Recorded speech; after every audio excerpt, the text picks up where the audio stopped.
हमारा अगला प्रश्न है, निम्न में ए का मान ज्ञात कीजिए जबकि जी एक्स पी एक्स का एक गुणनखंड हो, जहाँ जी एक्स बराबर एक्स ऋण 1 और पी एक्स बराबर ए एक्स की घात 2 ऋण 5x धन 3।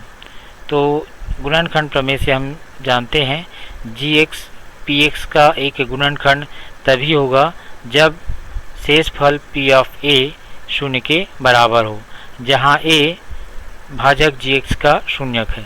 तो चूंकि ए जी एक्स का एक शून्यक है, अतः यदि हम x के स्थान पर कैपिटल ए रखें तो यह पद शून्य के बराबर हो जाएगा।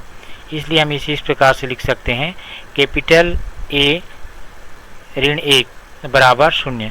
x के स्थान पर ए रखेंगे कैपिटल ए, तो हमें ये पद प्राप्त होगा कैपिटल ए ऋण 1 बराबर 0। या इसे हम लिख सकते हैं कैपिटल ए बराबर धन 1, ऋण 1 का पक्षांतर करेंगे तो हमें प्राप्त होगा ए बराबर 1।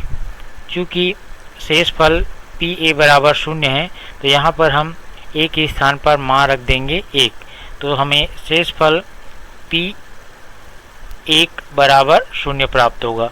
अब यहाँ पर ध्यान दीजिए, बहुपद पी एक्स को इस प्रकार से परिभाषित किया गया है, हमें P1 का मान ज्ञात करना है। तो यहाँ पर जहाँ जहाँ x है वहाँ पर हम x के स्थान पर 1 रख देंगे।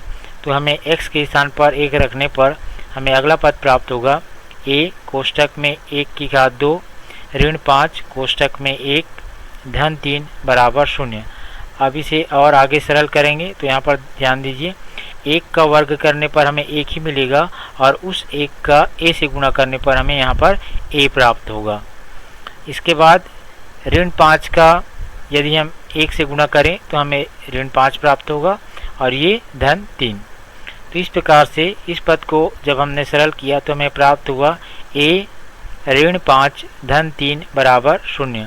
अब यहाँ पर देखिए, ऋण 5 और धन 3 दोनों के चिन्ह विपरीत हैं, अतः यहाँ पर घटाने की क्रिया होगी और हमें अगला पद प्राप्त होगा a ऋण 2 बराबर 0। यहाँ से हम ऋण 2 का पक्षांतर कर देंगे तो हमें a का मान प्राप्त हो जाएगा। तो हमें a बराबर प्राप्त होगा धन 2। इस प्रकार हम इस सवाल को हल कर सकते हैं और a का मान ज्ञात कर सकते हैं।